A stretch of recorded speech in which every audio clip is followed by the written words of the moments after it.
غرباء غرباء غرباء غرباء غرباء غرباء غرباء غرباء. الحمد لله نحمده ونستعينه ونستغفره ونعوذ بالله من شرور أنفسنا ومن سيئات أعمالنا. من يهده الله فلا مضل له ومن يضلل فلا هادي له. وأشهد أن لا إله إلا الله وحده لا شريك له. وأشهد أن محمدا عبده ورسوله. أما بعد فإن خير الحديث كتاب الله وخير الهدي هدي محمد صلى الله عليه وسلم وشر الأمور محدثاتها وكل محدثة بدعة وكل بدعة ضلالة وكل ضلالة في النار.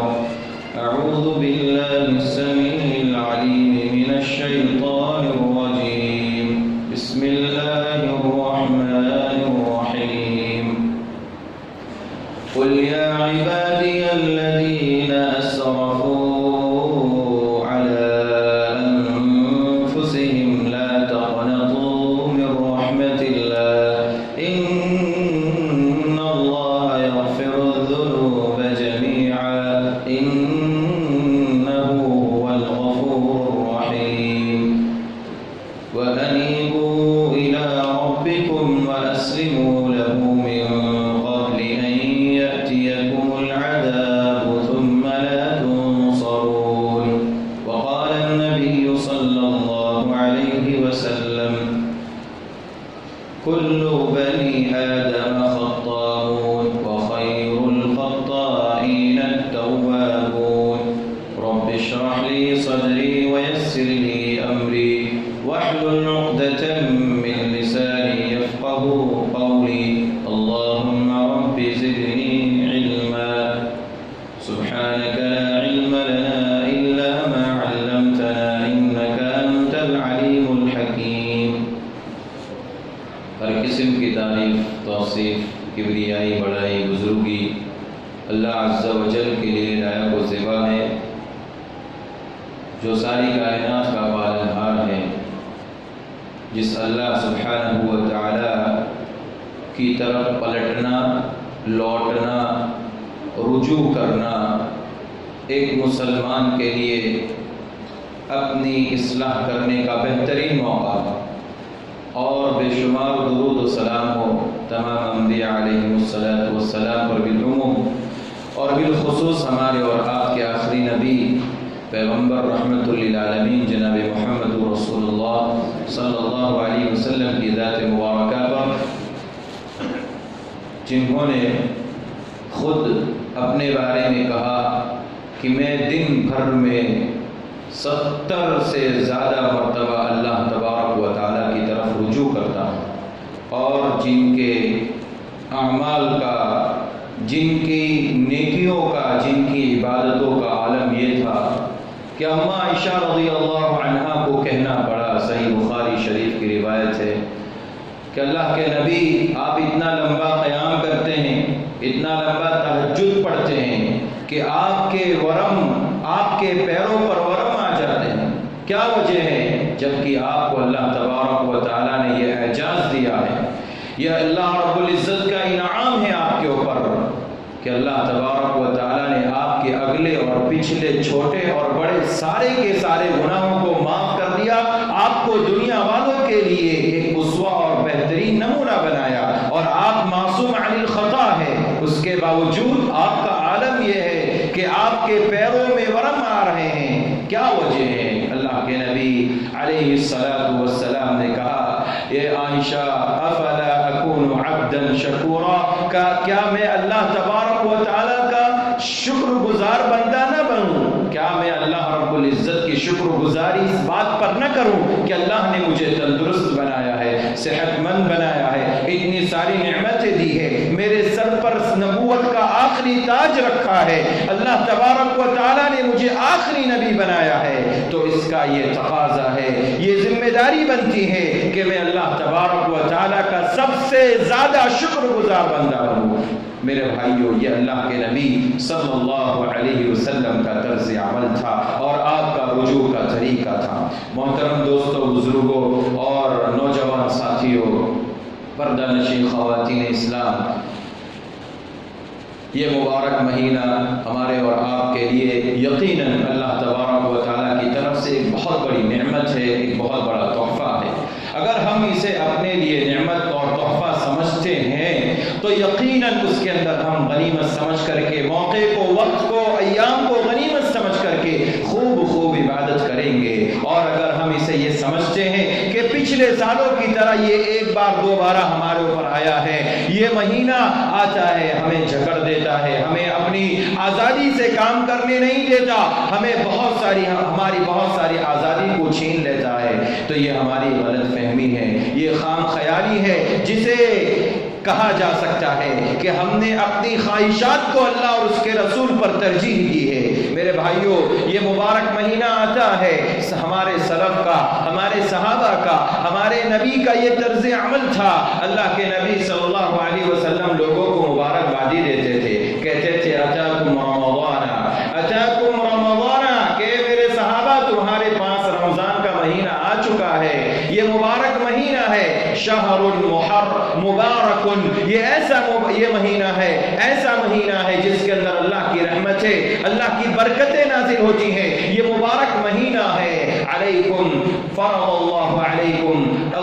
اللہ عز وجل علیکم صیامہ، اللہ تبارک و تعالیٰ نے اس مبارک مہینے کے اندر تمہیں کچھ کام کرنے کا حکم دیا ہے۔ وہ کام یہ ہے کہ آپ اس مبارک مہینے کے پورے مہینے کے روزے رکھیں، اللہ کے خاطر، اللہ رب العزت کو راضی کرنے کے خاطر اس مہینے کے اندر روزے رکھے، اور رجوع الی اللہ کے تعلق سے اور رجوع الی اللہ کے لیے بالکل آسانی کرتے ہوئے اللہ کے نبی فرماتے ہیں، اللہ تبارک و تعالیٰ کہتا ہے اس مبارک مہینے کے اندر تفتح له ابواب السماء، بندے کے لیے سارے کے سارے آسمان کے دروازے کھول دیے جاتے ہیں، وتغلق ابواب الجحیم، اور سارے کے سارے جہنم کے دروازوں کو بند کر دیا جاتا ہے، اس پر تالا لگا دیا جاتا ہے۔ اور یہی نہیں بلکہ اور آزادی کے ساتھ مومنین بندوں کو عبادت کرنے کا موقع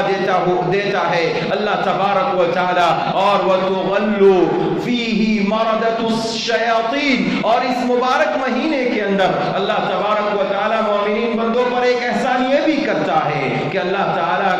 اس مبارک مہینے کے اندر شرکش شیاطین کو، جو لوگوں کو بہکاتے ہیں، ورگلاتے ہیں، ان کو صحیح راستے سے ہٹاتے ہیں، انہیں عبادت سے دور رکھتے ہیں، ایسے شیطانوں کو اللہ تبارک و تعالی جکڑ دیتا ہے، انہیں زنجیروں میں جکڑ دیتا ہے، تاکہ یہ مومنین بندوں پر حاوی نہ ہو سکے، یہ مومنین بندوں پر اپنا قبضہ نہ جما سکے، اس لیے ان کو اللہ تبارک و تعالی جکڑ دیتا ہے۔ اور اس سے بڑی نعمت اور کیا ہو سکتی ہے کہ تمام تر اللہ تبارک و تعالی ہمیں اس مبارک مہینے میں آزادی دیتا ہے۔ اور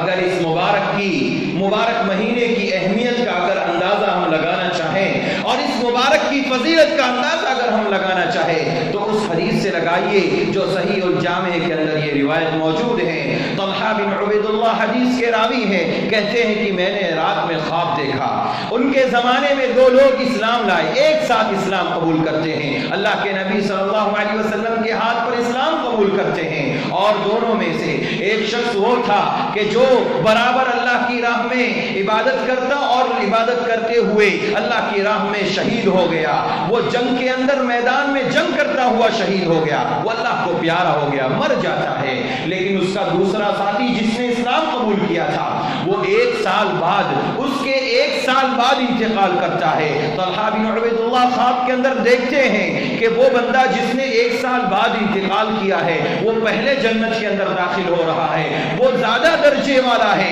اونچے درجے والا ہے، اور جو شہید ہوا ہے وہ نچلے درجے میں ہے، وہ بعد میں جنت میں داخل ہو رہا ہے۔ ماجرا کیا ہے سمجھ میں نہیں آتا۔ انہوں نے یہ ماجرا، یہ حدیث، یہ پورا خلاصہ اللہ کے نبی کے سامنے رکھا، کہا اللہ کے نبی میں نے رات میں ایسا ایسا خواب دیکھا ہے، آپ مجھے اس کی تعبیر بتائیے۔ اللہ کے نبی صلی اللہ علیہ وسلم کے پاس وہ صحابی پہنچتے ہیں، طلحہ بن عبید اللہ جیسے سوال کرتے ہیں، کہتے ہیں علیسا مکث ھذا، کیا اس بندے نے جو ایک سال بعد انتقال کرتا ہے، ایک سال مزید زندگی گزارتا ہے، کیا اس نے ایک سال کے بعد ایک رمضان کا مہینہ نہیں پایا؟ کہا اللہ کے نبی جی ہاں، اس نے مبارک مہینہ پایا تھا۔ کہا اللہ کے نبی نے اس مبارک مہینے کے اندر اس نے روزے رکھے، اس نے فلاں نمازیں پڑھی، قیام اللیل کا، تراویح کا اہتمام کیا، فرض نماز کے ساتھ سنتوں کا بھی اہتمام کیا، اور بہت ساری نوافل پڑھتا رہا، اس کے ساتھ ساتھ بہت ساری نیکیاں کرتا رہا۔ اللہ کے نبی صلی اللہ علیہ وسلم نے فرمایا انہی نیکیوں کی وجہ سے، انہی عبادات کی وجہ سے، ان نیک اعمال کی وجہ سے اللہ تبارک و تعالی نے اس بندے سے اونچا درجہ کر دیا جو شہید ہونے والا ہے، جو اللہ کی راہ میں شہید ہوتا ہے، اس سے بڑھا دیا اللہ تبارک و تعالی نے اس کے درجے کو، اور اس سے پہلے جنت کے اندر داخل ہوا۔ میرے بھائیوں، اس حدیث سے جو ہمیں بات سمجھ میں آتی ہے، اور اس حدیث سے اللہ کے نبی جو ہمیں پیغام دینا چاہتے ہیں، امت کو یہ پیغام ملتا ہے کہ اللہ تبارک و تعالی رمضان کے مہینے کو نہایت ہی مبارک بنایا ہوا ہے، اور مسلمانوں کے لیے بہت ہی یہ اہم نعمت ہے اللہ تبارک و تعالی کی طرف سے۔ اگر ہم اس مبارک مہینے کو اپنے لیے نعمت سمجھے، غنیمت سمجھے، تو یقیناً ہم بھی بہت سارے اپنے سے پہلے گزرے ہوئے لوگوں سے آگے بڑھ سکتے ہیں، اور ان کے جو درجات ہیں ان سے بھی آگے ہم بڑھ سکتے ہیں۔ شرط ہے کہ اس مبارک مہینے کو حاصل کرنے کے بعد ہم اللہ رب العزت کی کثرت سے عبادت کریں،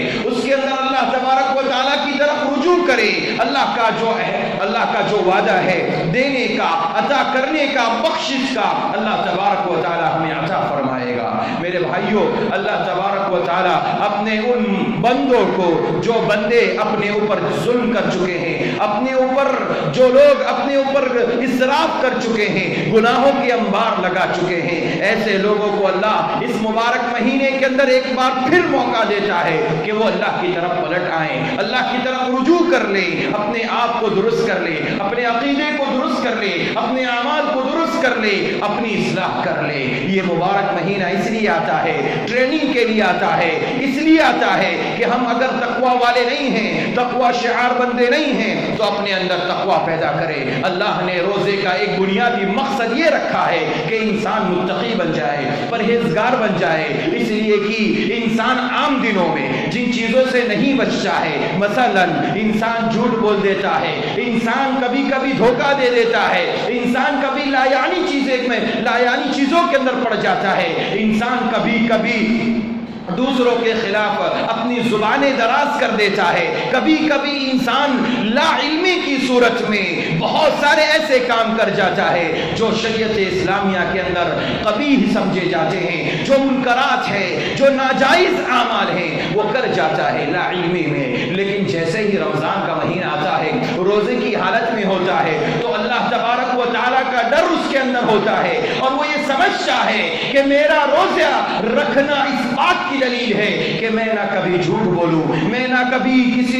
کسی کے وعدے کی خلاف ورزی کروں، نہ کسی کو دھوکہ دوں، نہ میں کوئی غلط کام کروں، نہ گالی گلوچ کروں۔ یہ روزہ میرا تقاضا کرتا ہے۔ وہ یہ سمجھتا ہے روزے کی حالت میں کہ تمام کے تمام ناجائز کام حرام ہے۔ اسی طرح سے یہ روزہ انسان کو متقی پرہیزگار بنانے کے لیے آتا ہے۔ ایک موسم ہے، ایک ایسا خیر کا موسم ہے کہ جس کے اندر ہم اپنے آپ کو متقی بنا سکتے ہیں، جس کے اندر ہم اپنے آپ کو عبادت گزار بندہ بنا سکتے ہیں، ہم اپنے آپ کو اللہ تبارک و تعالیٰ کا شاکر، شکر گزار بندہ بنا سکتے ہیں۔ اس موسم کے اندر ہم اللہ تبارک و تعالیٰ کا اپنے آپ کو متقی اور پرہیزگار اور قریبی بندہ بنا سکتے ہیں۔ لیکن شرط ہے اس کے لیے رجوع کرنا پڑے گا، اللہ کی طرف پلٹنا پڑے گا، اس کے سامنے ہاتھ پھیلا کر بھیک مانگنی پڑے گی، اپنے گناہوں کی بخشش مانگنا پڑے گا، تب جا کر کے ہم یقیناً وہ تمام کے تمام کام ہمیں حاصل ہوں گے۔ متقی بھی بن سکتے ہیں، پرہیزگار بھی بن سکتے ہیں، عبادت گزار بھی بن سکتے ہیں، شکر گزار بھی بن سکتے ہیں، صابر بھی بن سکتے ہیں، سبات ختمی بھی ہمیں اللہ تبارک و تعالی عطا فرمائے گا، لیکن شرط ہے کہ ہم اللہ کی طرف رجوع کریں۔ میرے بھائیوں، بڑا پیارا جملہ اللہ تبارک و تعالی نے سورۃ الزمر کی آیت میں فرمایا۔ اللہ کہتا ہے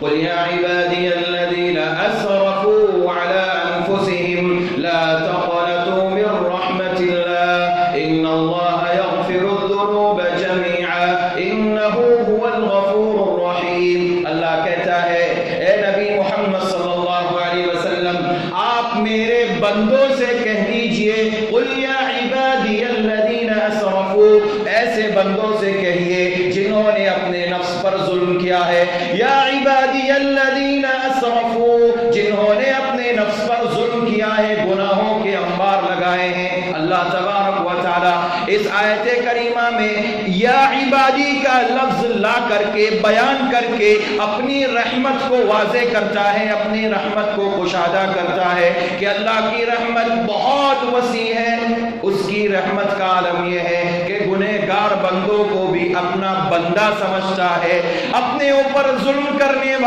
والے بندوں کو بھی اپنا بندہ کہہ کر کے پکارتا ہے۔ اللہ کہتا ہے یا عبادی، اے میرے بندے، اے میرے بندے، الذین اسرفوا علی انفسہم، جنہوں نے اپنے نفس پر ظلم کیا، گناہ کیے، نمازیں چھوڑی، روزہ چھوڑا، تراویح چھوڑی، قیام اللیل کا اہتمام نہیں کیا، جھوٹ بولے، دھوکہ دیا اور لوگوں کو بیوقوف بناتے رہے، غش کرتے رہے، غمن کرتے رہے۔ اللہ تبارک و تعالیٰ نے کہا ان تمام کام کے باوجود، ان تمام برے اعمال کے باوجود تم اللہ کی طرف پلٹ کر کے آؤ، اللہ کی طرف رجوع کرو، تمہیں سب سے بڑا اللہ تبارک و تعالیٰ یہ فائدہ دے گا۔ ان اللہ یغفر الذنوب جميعا، اللہ کہتا ہے کہ اے میرے بندے، اگر تو میری طرف پلٹ کر کے آتا ہے، میری طرف رجوع کرتا ہے تو میں تیرے سارے کے سارے گناہوں کو معاف کر دوں گا، اگر وہ گناہ چھوٹے ہوں یا بڑے ہوں، حقوق العبادت سے تعلق رکھنے والے ہوں یا حقوق اللہ سے تعلق رکھنے والے ہوں، ظاہراً کیے ہوں یا باطناً کیے ہوں، سب کے سامنے کیے ہوں یا چھپ کر کے کیے ہوں، سارے کے سارے گناہوں کو میں معاف کر دوں گا، لیکن شرط ہے کہ تو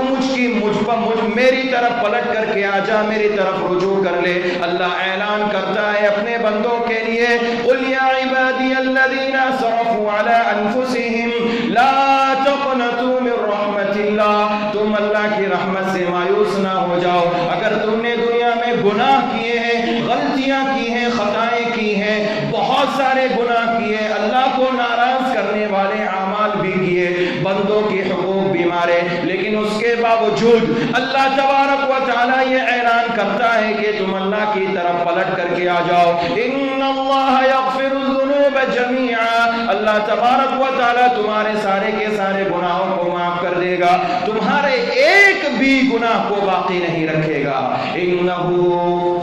هو الغفور الرحیم، اللہ کی ذات تو وہ ہے جو تمام کے تمام گناہوں کو بخشنے والی ہے، جو مسلمان اور مومنین بندوں پر رحم کرنے والی ذات ہے، جو کریم ہے، جو مہربان ہے، جو شفیق ہے۔ اس کی طرف پلٹ کر کے تو آؤ، اس کی طرف رجوع تو کرو، اللہ تبارک و تعالیٰ تمہاری خطاؤں کو معاف کر دے گا، تمہارے گناہوں کو معاف کر دے گا، تمہاری غلطیوں کو اللہ تبارک و تعالیٰ معاف کرنے کے لیے تیار ہے، لیکن شرط ہے کہ تم اس کی طرف پلٹ کر کے جاؤ، اس کی طرف سچی توبہ کرو، اپنے آپ کو اس کی طرف لگا دو، رجوع کر لو۔ وَأَنِيبُوا إِلَىٰ رَبِّكُمْ، اللہ کہتا ہے تم اللہ کی طرف پلٹ جاؤ، اس کی طرف رجوع کر لو۔ اللہ تبارک و تعالیٰ کا عذاب آنے سے پہلے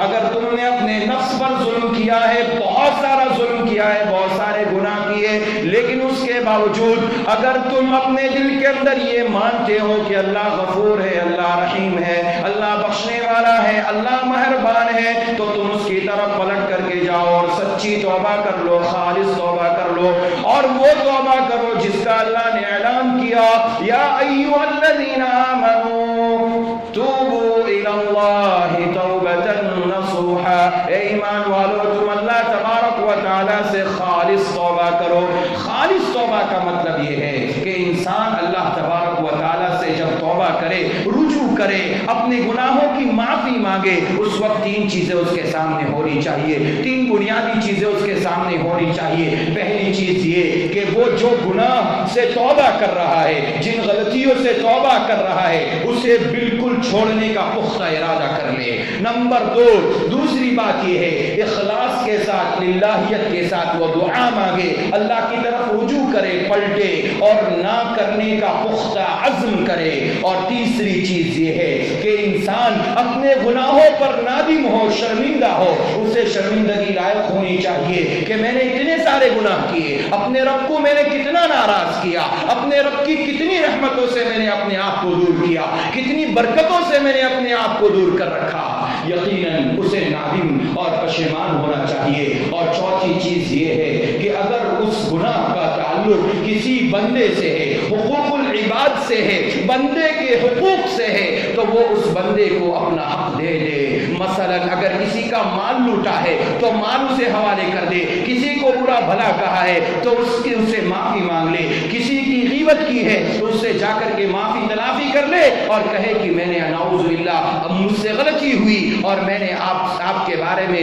فلاں شخص کو غیبت کی تھی، آپ کے بارے میں نے فلاں شخص کو فلاں چیز بتائی تھی، آپ مجھے معاف کر دیجئے، میں اللہ کی طرف پلٹ چکا ہوں، میں رجوع کر چکا ہوں اللہ کی طرف، میں سچی توبہ کر چکا ہوں۔ تو یہ چار چیزیں ایسی ہیں جو انسان کو توبہ کرتے ہوئے، سچی توبہ اور خالص توبہ کرتے ہوئے سامنے ہونی چاہیے، تاکہ وہ بندہ صحیح معنوں میں پاک صاف ہو جائے اور گناہوں سے اپنے آپ کو بالکل دور کر لے۔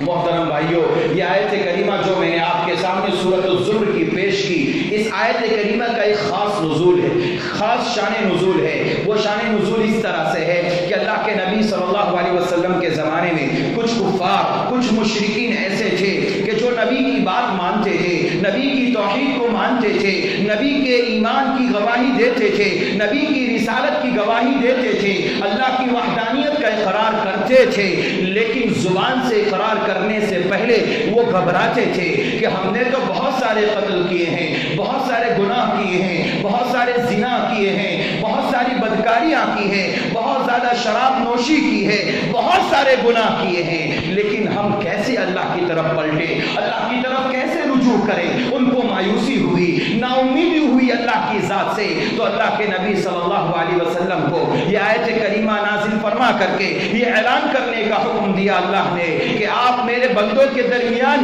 یہ آیت کریمہ اعلان کر دیجئے اور اللہ کی رحمت وسعت کا بھی اعلان کر دیجئے کہ اللہ تو اپنے بندوں کو پسند کرتا ہے، اپنے طرف رجوع کرنے والے بندوں کو میں پسند کرتا ہے، ان سے محبت کرتا ہے۔ اللہ تبارک و تعالیٰ نے جب یہ آیت کریمہ نازل کی تو وہ سارے کے سارے لوگ، وہ مشرکین اور کفار جو اپنے لیے مایوسی سمجھتے تھے اور اپنے لیے کمی اور کوتاہی سمجھتے تھے، اللہ کی طرف رجوع کرنا اپنے لیے ایک عار سمجھتے تھے، گناہوں کی وجہ سے وہ بھی پلٹ آئے، وہ بھی اسلام میں داخل ہو گئے، دائرے اسلام میں داخل ہو گئے اور انہوں نے بھی اسلام قبول کر لیا، وہ توبہ کر چکے، رجوع کر چکے۔ میرے بھائیوں، ان اسلام میں رجوع کا بڑا اونچا مقام ہے، بڑا اونچا مقام ہے۔ وہ واقعہ یاد کیجئے جو صحیح مسلم کے اندر امام مسلم رحمۃ اللہ علیہ نے بہت ہی واضح اور بہت ہی بڑا واقعہ ذکر کیا کتاب التوبہ کے اندر، باب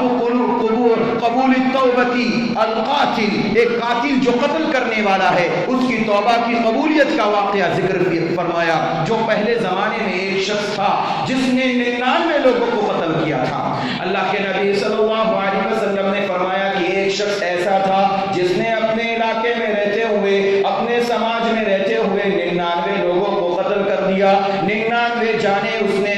قتل کر دی، اور قتل اتنا بڑا گناہ ہے، کسی کو قتل کرنا اتنا بڑا جرم ہے۔ اسلام کہتا ہے ومن قتل نفسا بغیر نفس او فساد فی الارض فکأنما قتل الناس جميعا، کو قتل کیا، گویا کہ اس نے پوری انسانیت کو قتل کر دیا۔ اس بندے نے 99 قتل کیے تھے، 99 لوگوں کو قتل کیا تھا اللہ تبارک و تعالیٰ کی طرف، لیکن اس کے باوجود اس کا پلٹنے کا ارادہ تھا، اللہ کی طرف رجوع کرنے کا اس کا ارادہ تھا۔ وہ چاہتا تھا کہ اللہ میرے گناہوں کو بخش دے، میری معافی کر دے، مجھے بخش دے، مجھے پاک و صاف کر دے۔ چنانچہ وہ راستے میں چلتا ہے، ایک راہب سے ملاقات کرتا ہے۔ عیسائیوں کا یہ عالم تھا، پادری تھا، راہب تھا، اس سے ملتا ہے، ملاقات کرتا ہے اور اپنے مسئلے کا حل معلوم کرتا ہے۔ کہتا ہے کہ اے پادری، اے راہب، اے عالم دین، مجھے یہ بتاؤ کہ میں نے 99 لوگوں کو قتل کر دیا ہے، کیا میری بخشش ہو سکتی ہے یا نہیں؟ کیا میں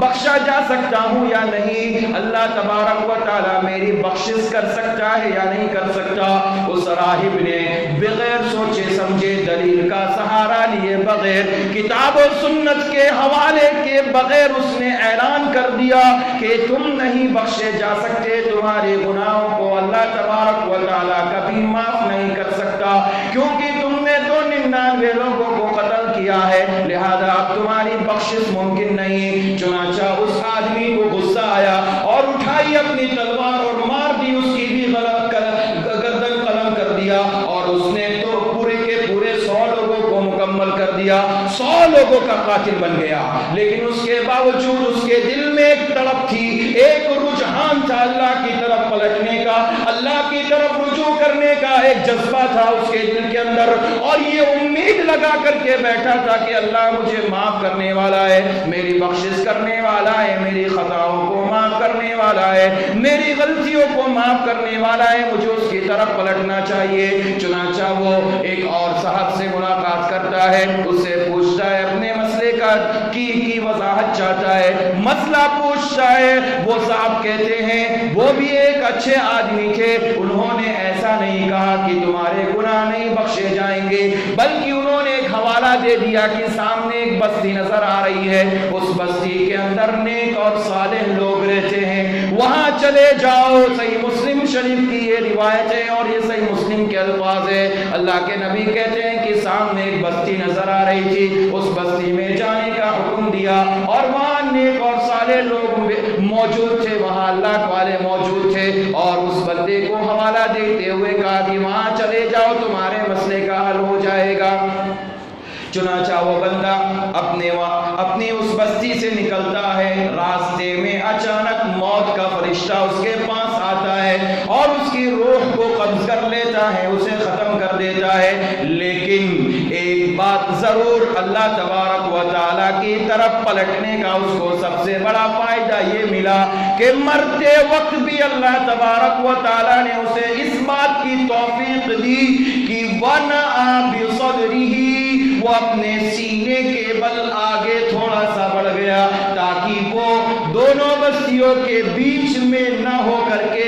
نیک لوگوں کی بستی کی طرف آگے بڑھ گیا۔ اللہ تبارک و تعالیٰ نے اللہ کی طرف رجوع کرنے والوں کے لیے یہ ہدایت رکھی ہے، یہ توفیق رکھی ہے، جو اللہ کی طرف پلٹتا ہے اللہ تبارک و تعالیٰ اس کے لیے راستے ہموار کر دیتا ہے۔ اس بندے نے جیسے ہی دیکھا موت واقع ہونے والی ہے، آخری گھڑی ہے، اپنے سینے سے چل کر کے وہ تھوڑا سا آگے بڑھ گیا، چنانچہ اس کی موت ہو جاتی ہے۔ رحمت کے فرشتے بھی آتے ہیں، عذاب کے فرشتے بھی آ جاتے ہیں، دونوں میں اختلاف ہو جاتا ہے، جھگڑا ہو جاتا ہے۔ رحمت کے فرشتے کہتے ہیں اس بندے کو ہم لے کر کے جائیں گے، کیونکہ اس نے سچی توبہ کرنے کی نیت سے وہ چلا تھا اور اپنے گناہوں کی بخشش مانگنے کے لیے وہ چلا تھا اور اپنے آپ کو اللہ کی طرف پلٹانے کے لیے، رجوع کرنے کے لیے نکلا تھا، لہذا اس کی روح کو، اس کی جان کو، اس کی روح کو ہم قبض کریں گے اور اسے علیین میں لے جائیں گے،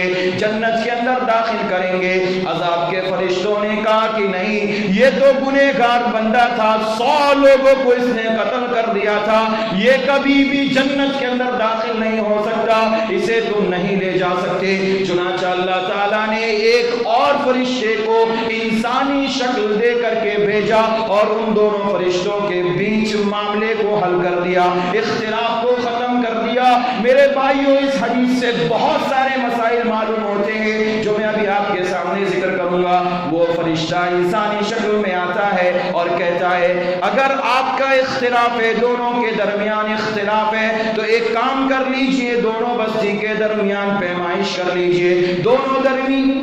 بستی کے درمیان جو پیمائش ہے، اگر وہ بندہ جس طرف آگے ہوگا وہ سمجھ لے کہ اس کا انجام بھی وہی ہوگا۔ چنانچہ دونوں نے پیمائش کرنا شروع کی، رحمت کے فرشتے نے اور عذاب کے فرشتے نے، دونوں نے پیمائش شروع کی۔ دیکھا گیا کہ دونوں بستی کے بیچوں بیچ وہ گرا تھا جب اس کے اوپر موت آئی تھی، لیکن اللہ کے نبی نے فرمایا وَنَأَ بِصَدْرِهِ، جب اس کے اوپر موت طاری ہوئی تو وہ اپنے سینے سے تھوڑا آگے بڑھ گیا تھا۔ تو اللہ کے نبی صلی اللہ علیہ وسلم نے فرمایا کہ وہ رحمت کے فرشتوں کی، یعنی رحمت کے فرشتے اسے لینے کے لیے تیار ہو گئے، کیونکہ پیمائش زیادہ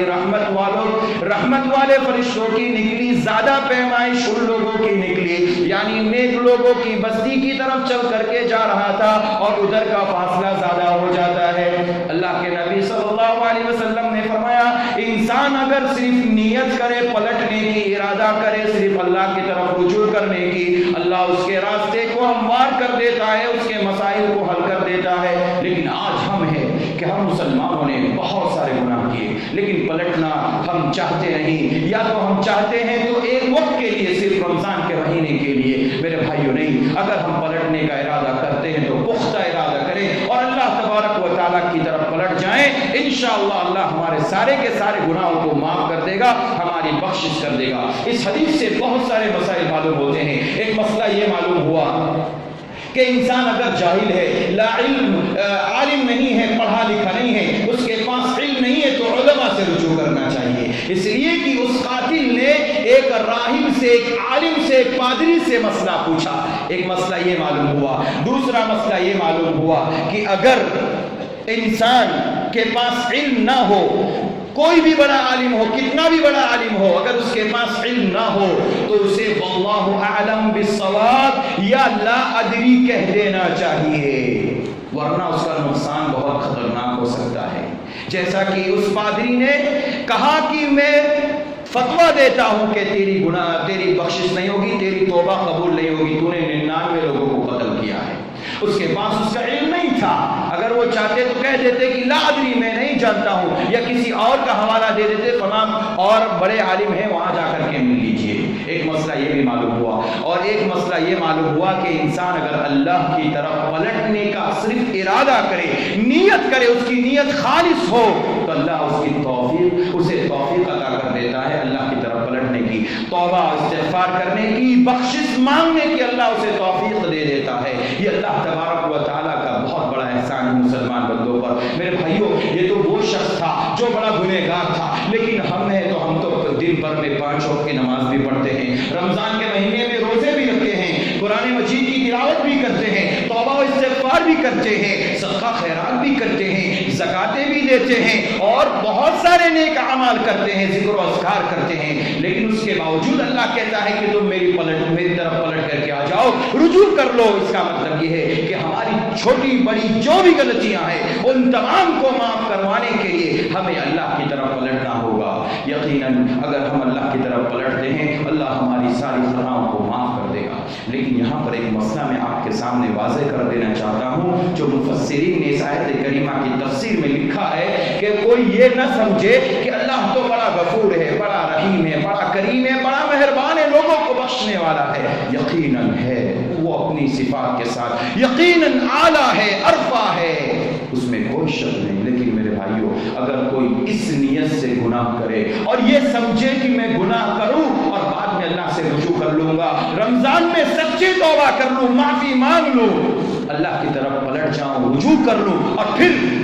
رمضان سے پہلے میں جس طرح تھا رمضان کے بعد بھی اسی طرح ہو جاؤں گا، اسی حالت میں آ جاؤں گا، تو میرے بھائیوں یہ اپنے آپ کو دھوکہ دینا ہوا، اللہ کو دھوکہ دینا نہیں ہوا۔ اللہ تبارک و تعالیٰ کو کوئی دھوکہ نہیں دے سکتا، اور یہ کام منافقوں کا ہے، یہ منافقوں کی صفت ہے، یہ مومنوں کی صفت نہیں ہے۔ اللہ کہتا ہے یخادعون اللہ والذین آمنوا وما یخدعون الا انفسهم وما یشعرون۔ یخادعون اللہ والذین آمنوا،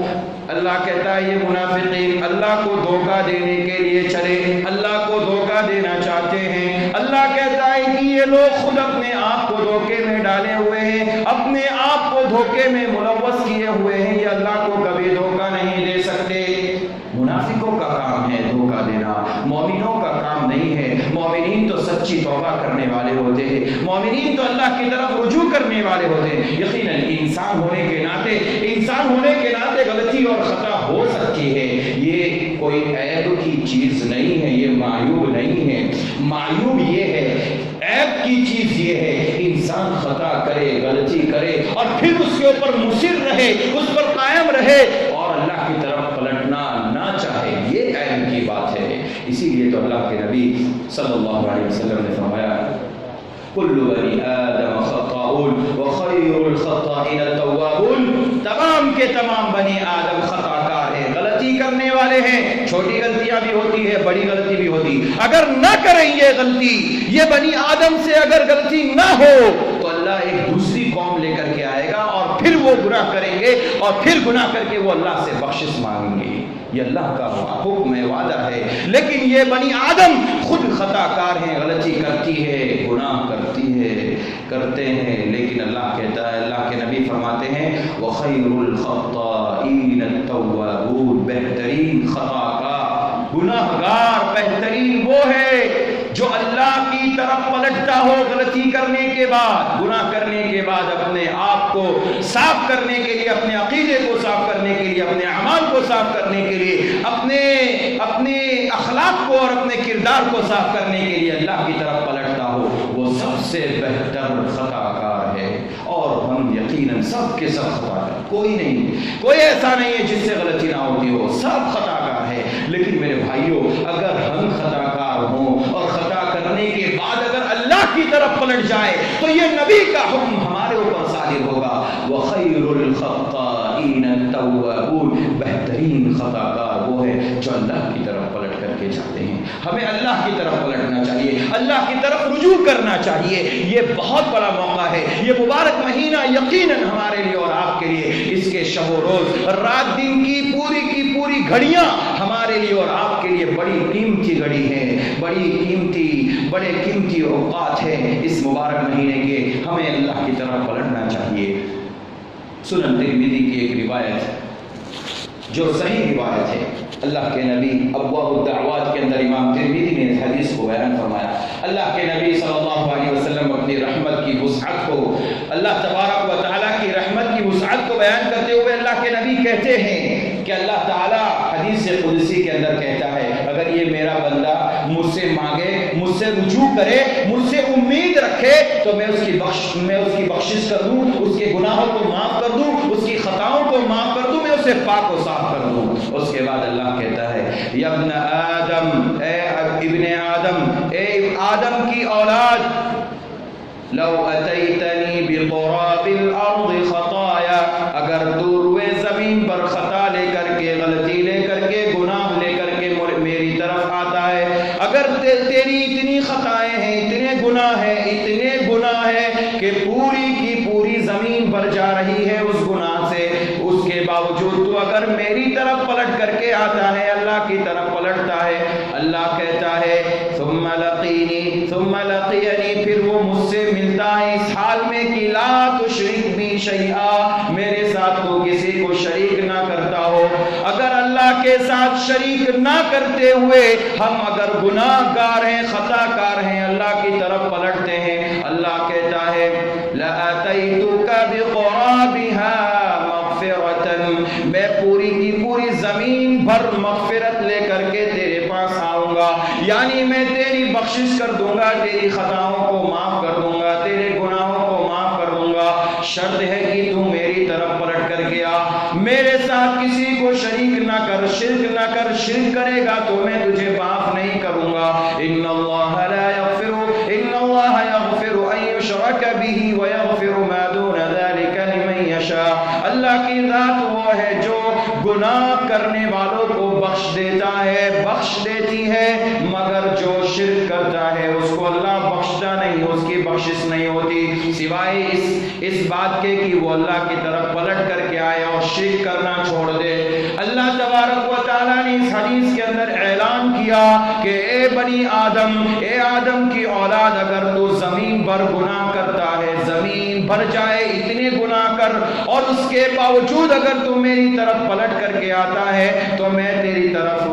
مغفرت لے کر کے، بخشش لے کر کے، مغفرت لے کر کے آؤں گا اور تیری بخشش کر دوں گا۔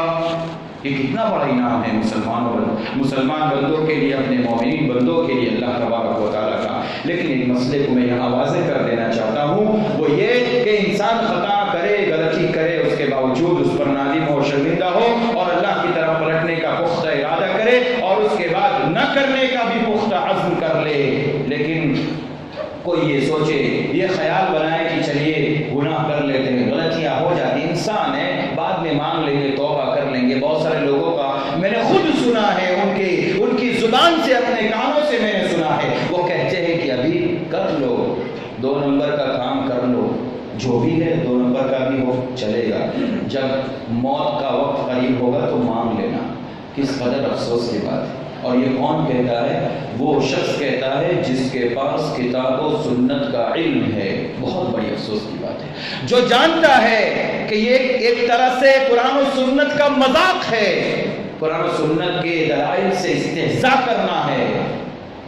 اسے سمجھنا چاہیے۔ وہ ایسا گمان رکھتا ہے، یقیناً بہت غلط اور بہت خطرناک گمان ہے۔ ایسے لوگوں کے بارے میں رب کا اعلان ہے اور رب کا فرمان ایسے لوگوں کے لیے بھی ہے۔ سورۃ الحجر کی آیت اللہ تبارک و تعالیٰ فرماتا ہے، نبی عبادی انی انا الغفور الرحیم وان عذابی هو العذاب العلیم۔ اے نبی صلی اللہ علیہ وسلم، میرے بندوں کو کہہ دیجئے، نبی عبادی، میرے بندوں کو یہ خبر دے دیجئے، انی انا الغفور الرحیم، یقیناً میں بہت زیادہ رحم کرنے والا، بخشنے والا ہوں۔ اللہ کہتا ہے کہ اے میرے نبی، آپ دنیا والوں کو بتلا دیجئے، اعلان کر دیجئے کہ میں تو بڑا بخشنے والا، رحم کرنے والا ہوں، لیکن جہاں میں بخشنے والا ہوں، رحم کرنے والا ہوں، وہاں پر میرا عذاب بھی بڑا خطرناک ہے۔ وَأَنَّ عَذَابِي هُوَ الْعَذَابُ الْأَلِيمُ، اور میرا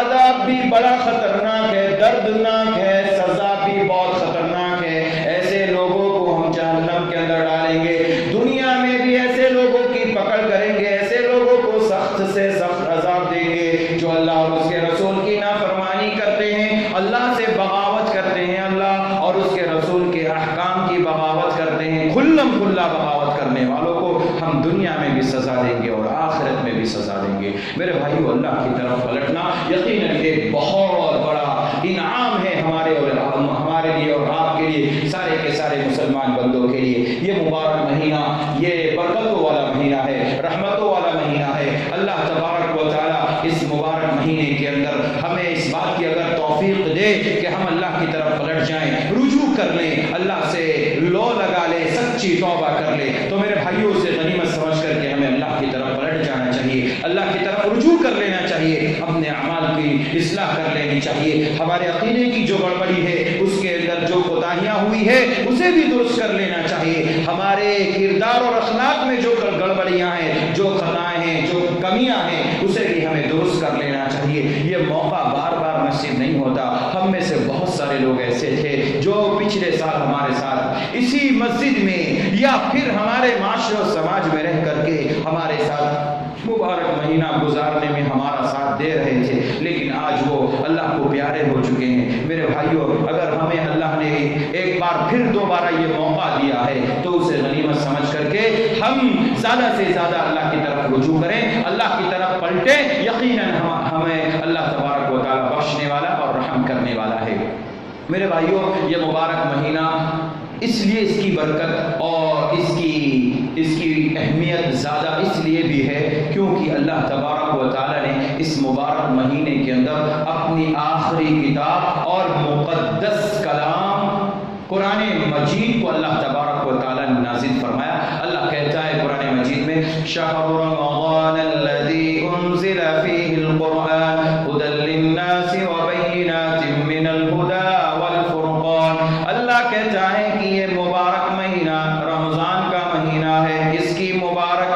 گھڑیاں اس لیے بھی ہے، اس کی اہمیت اس لیے بھی ہے کہ اس کے اندر ہم نے قرآن مجید کو نازل فرمایا، قرآن مجید کو اتارا۔ شہر رمضان الذی انزل فیہ القرآن، اور قرآن کیا ہے؟ قرآن کون سی کتاب ہے؟ ھدی للناس وبینات من الہدی والفرقان، یہ قرآن ایسی کتاب ہے جو لوگوں کے لیے ہدایت ہے، لوگوں کے لیے رہنمائی ہے۔ لوگ اگر بھٹکے ہوئے ہوں، صراط مستقیم سے ہٹے ہوئے ہوں، تو ایسے لوگوں کو چاہیے کہ وہ قرآن کی طرف آئے، قرآن میں تدبر کرے، غور و فکر کرے۔ یہ مبارک مہینہ اس لیے بھی نصیب ہوا ہے کہ ہم قرآن مجید کی کثرت سے تلاوت کریں، اور ساتھ ہی ساتھ اگر ہمیں موقع ملے تو اس کی تفسیروں کو بھی دیکھیں، اس کے ترجمے پر بھی غور و فکر کرے کہ اللہ آخر کیا کہنا چاہتا ہے، اللہ ہم سے کیا مطالبہ کرتا ہے۔ اس بات کی بھی ہمیں توفیق ہونی چاہیے، اور ہمیں اللہ سے توفیق مانگنا بھی چاہیے کہ اللہ ہمیں زیادہ سے زیادہ تلاوت کرنے کی بھی توفیق عطا فرما، اور اس کے معنی اور مفاہیم کو بھی سمجھنے کی توفیق عطا فرما۔ اللہ نے کہا قرآن مجید کو ہم نے اس مبارک مہینے میں نازل فرمایا، اس لیے اس مبارک مہینے کی عظمت اور بڑھ جاتی ہے۔ اور یہ ایسے ہی ہے،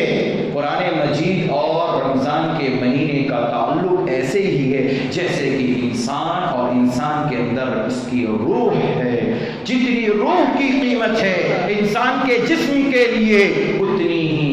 ضرورت انسان کو قرآن مجید کی تلاوت کی اور اس کے معنی اور مفاہیم کی سمجھنے کی ہے۔ اسی لیے اللہ نے دونوں ایک ساتھ ذکر فرمایا، قرآن مجید اور رمضان کا مہینہ۔ رمضان کا مہینہ جیسے ہی آتا ہے فوراً دماغ میں آتا ہے قرآن مجید کی تلاوت کثرت سے ہونی چاہیے۔ حفاظ کرام تراویح کے اندر قرآن مجید کی تلاوت کریں گے۔ یقیناً میرے بھائیو، یہ مبارک مہینہ اللہ تعالیٰ نے اگر ہمیں عطا فرمایا ہے، دیا ہے، تو اسے غنیمت سمجھ کر کے کثرت سے قرآن مجید کی تلاوت کرنی چاہیے۔ اور قرآن مجید ایک ایسی کتاب ہے، اللہ تبارک و تعالیٰ کا ایک ایسا دستور ہے اور لاہ عمل ہے، اگر کوئی شخص اسے اپنی زندگی میں لاگو کر لیتا ہے تو گمراہیوں سے بچ جاتا ہے۔ اللہ اعلان کرتا ہے، ان هذا القرآن يهدي للتي هي اقوم ويبشر المؤمنين الذين يعملون الصالحات ان لهم اجرا كبيرا۔ اللہ کہتا ہے کہ بلا شبہ یہ قرآن مجید ایک ایسی کتاب ہے، ان هذا القرآن يهدي للتي هي اقوم، یہ اللہ تبارک و تعالیٰ کا ایسا کلام ہے جو لوگوں کی ہدایت کرتا ہے، لوگوں کی رہنمائی کرتا ہے، سیدھا راستہ بتاتا ہے، صراط مستقیم کا راستہ بتاتا ہے، نیکیوں کا راستہ بتلاتا ہے، اللہ کی طرف پلٹنے کا راستہ بتلاتا ہے، رجوع الی اللہ کا راستہ دکھلاتا ہے۔ یہ اللہ تبارک و تعالیٰ کا ایسا کلام ہے، وَيُبَشِّرُ الْمُؤْمِنِينَ الَّذِينَ يَعْمَلُونَ الصَّالِحَاتِ، اور یہ مومنین کو، اور ایسے مومنین، ایسے نیک بندے جو اللہ کی کثرت سے عبادت کرتے ہیں، نیک اعمال کرتے ہیں، ایسے لوگوں کو یہ خوشخبری بھی سناتا ہے، وَيُبَشِّرُ الْمُؤْمِنِينَ الَّذِينَ يَعْمَلُونَ الصَّالِحَاتِ أَنَّ لَهُمْ أَجْرًا كَبِيرًا، اور ایسے مومنین بندوں کا اللہ تبارک و تعالیٰ کے یہاں بہت بڑا اجر ہے۔ میرے بھائیو، یہ قرآن مجید ایک ایسا دستور ہے، ایک ایسی کتاب ہے جو انسان کے دلوں کو صاف کرتی ہے، نفس کو پاک کرتی ہے، گناہوں سے بھی پاک کرتی ہے، دلی بیماریوں سے بھی پاک کرتی ہے، جسمانی بیماریوں سے بھی انسان کو پاک کرتی ہے۔ ایک ایسی کتاب ہے۔ اللہ نے قرآن مجید میں کہا، وَنُنَزِّلُ مِنَ الْقُرْآنِ مَا هُوَ شِفَاءٌ وَرَحْمَةٌ لِّلْمُؤْمِنِينَ۔ اللہ کہتا ہے ہم نے قرآن مجید کو نازل فرمایا، جس قرآن مجید کی عظمت کا عالم یہ ہے، جس قرآن مجید کا اعجاز یہ ہے، جس کا اکرام یہ ہے کہ اللہ تبارک و تعالیٰ کہتا ہے کہ ہم نے اس کو شفا بنا کر کے بھیجا ہے۔ بڑا پیارا جملہ استعمال کیا اللہ نے، کہا وَنُنَزِّلُ مِنَ الْقُرْآنِ مَا هُوَ شِفَاءٌ، کیا کہا؟ شفاء، یہ نہیں کہا علاج۔ بڑا پیارا قرآن مجید شفا ہے، علاج نہیں، شفا ہے۔ قرآن مجید کو اگر ہم پڑھیں گے سمجھ کر کے، اس کی آیات سے ہم دم کریں گے اپنے اوپر، اور اپنے نفس کی پاکیزگی کو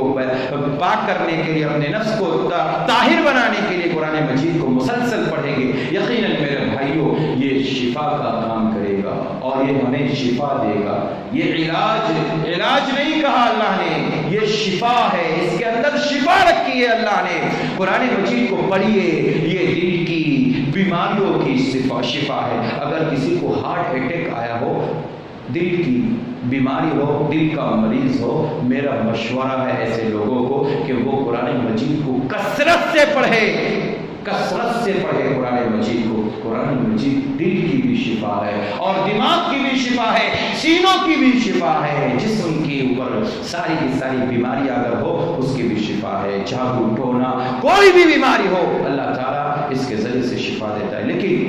لیکن ہمارا یقین اللہ کی ذات پر کامل ہونا چاہیے، بھروسہ اللہ کی ذات پر کامل ہونا چاہیے، تب جا کر کے یہ قرآن مجید ہمارے لیے شفا بنے گا۔ وَنُنَزِّلُ مِنَ الْقُرْآنِ مَا هُوَ شِفَاءٌ وَرَحْمَةٌ لِّلْمُؤْمِنِينَ وَلَا يَزِيدُ الظَّالِمِينَ إِلَّا خَسَارًا۔ اللہ کہتا ہے ہم نے قرآن مجید کو شفا بنا کر اور رحمت بنا کر، مومنوں کے لیے رحمت بنا کر کے بھیجا۔ یا ایھا الذین آمنوا قد جاءتکم موعظۃ من ربکم وشفاء لما فی الصدور۔ اللہ کہتا ہے کہ مومنوں، اے لوگوں، ہم نے تمہاری طرف ایک ایسا کلام بھیجا، ایک ایسی کتاب نازل فرمائی ہے جو کتاب تمہارے دلوں کے اندر جو بیماریاں ہوں اسے بھی دور کرتی ہے۔ یہ مبارک مہینہ اگر ہمیں نصیب ہوا ہے تو میرے بھائیوں، اس مبارک مہینے سے قرآن مجید کا بہت زیادہ ربط ہے، اس لیے کہ اللہ نے اس قرآن مجید کو مبارک مہینے میں نازل فرمایا، اور مبارک مہینے میں بھی لیلۃ القدر کے اندر اللہ تبارک و تعالیٰ نے لوح محفوظ سے سمائے دنیا پر اتارا۔ اللہ نے یہ مبارک مہینہ ہی چنا تھا قرآن مجید کو نازل کرنے کے لیے، لہذا ہمیں بھی اسے غنیمت سمجھ کر کے زیادہ سے زیادہ عبادت کرنا چاہیے، توبہ استغفار کرنا چاہیے، اللہ کی طرف پلٹنا چاہیے۔ پیارے نبی محمد صلی اللہ علیہ وسلم کا خود معمول تھا کہ آپ کثرت سے اللہ سے دعائیں مانگتے تھے۔ نبی اکرم صلی اللہ علیہ وسلم کہتے ہیں کہ میں دن بھر میں 70 سے زیادہ مرتبہ اللہ سے توبہ کرتا تھا، استغفار کرتا تھا، اللہ کی طرف رجوع کرتا تھا، پلٹتا تھا، اور اگر میں ایک مرتبہ بھی اگر کم کر دوں تو ایسا معلوم ہوتا ہے کہ میرے دل پر پردہ حائل ہو چکا ہے۔ میرے بھائیوں، یہ نبی ہے جن کی نیکیوں کے بارے میں ہم جانتے ہیں، جن کے اعمال کے بارے میں جانتے ہیں، جن کے تقوی اور طہارت کے بارے میں جانتے ہیں، اور جن کے مقام کے بارے میں جانتے ہیں، لیکن اس کے باوجود، اتنے اونچے مقام پر ہونے کے باوجود، وہ 70 سے زیادہ مرتبہ اللہ سے مانگتے تھے، دعا کرتے تھے، استغفار کرتے تھے، رجوع کرتے تھے، اللہ کی طرف پلٹتے تھے۔ اور ہم ہیں کہ ہم تو دن بھر میں نہ جانے کتنے گناہ کر جاتے ہیں، اس کے باوجود ایک مرتبہ بھی ہمیں توفیق نہیں ہوتی کہ ہم اللہ کی طرف پلٹے۔ میرے بھائیو، پلٹ کر کے آؤ، اللہ کی رحمتیں بڑی وسیع اور بڑی کشادہ ہے، اللہ معاف کرنے کے لیے تیار ہے، لیکن شرط ہے کہ ہم اللہ کی طرف پلٹ کر کے آ جائے۔ اللہ تبارک و تعالیٰ سے دعا ہے اللہ تعالیٰ ہم سب کو کتاب و سنت کے مطابق عمل کرنے کی توفیق نصیب فرمائے، ہمیں اللہ کی طرف پلٹنے کا اللہ تبارک و تعالیٰ ہمیں توفیق عطا فرمائے، زیادہ سے زیادہ توبہ و استغفار کرنے کی توفیق عطا فرمائے۔ اللہ تعالیٰ ہمیں اس مبارک مہینے میں کثرت سے عبادت کرنے کی توفیق نصیب فرمائے۔ اللہ تبارک و تعالیٰ ہمارے نیک اعمال کو قبول فرمائے، ہمارے روزوں کو قبول فرمائے، تلاوت کلام اللہ کو قبول فرمائے۔ پروردگار عالم، جو بھی خطائیں ہیں اللہ ہماری خطاؤں کو معاف فرما، ہماری بخشش فرما، جب تک ہمیں اس دنیا میں زندہ رکھ، ایمان پر زندہ رکھ، جب ہمارا خاتمہ ہو خاتمہ بالخیر نصیب فرما، آمین۔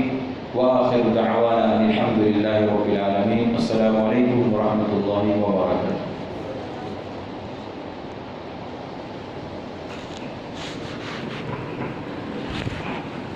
وعلیکم السلام ورحمۃ اللہ وبرکاتہ۔ جزاک اللہ خیرا جزا حسن الجزا۔ یہ تھے فضیلت الشیخ حضرت مولانا طیب صنابی صاحب جو رجوع اللہ کے تعلق سے بیان کر رہے تھے۔ ضرورت اس بات کی ہے کہ ہم رجوع کریں، اللہ رب العالمین، ہم خطا کار ہیں اور اللہ رب العالمین معاف کرنے والا ہے۔ اللہ رب العالمین سے دعا ہے اللہ تعالیٰ تمام مسلمانوں کو رجوع اللہ یعنی اللہ کی طرف پلٹنے کی توفیق عطا فرما، زیادہ سے زیادہ توبہ استغفار کرنے کی توفیق عطا فرما، آمین یا رب العالمین۔ وآخر دعوانا الحمدللہ رب العالمین۔ سبحانک اللہم وبحمدک، اشہد ان لا الہ الا انت، استغفرک و اتوب الیک۔ ہاں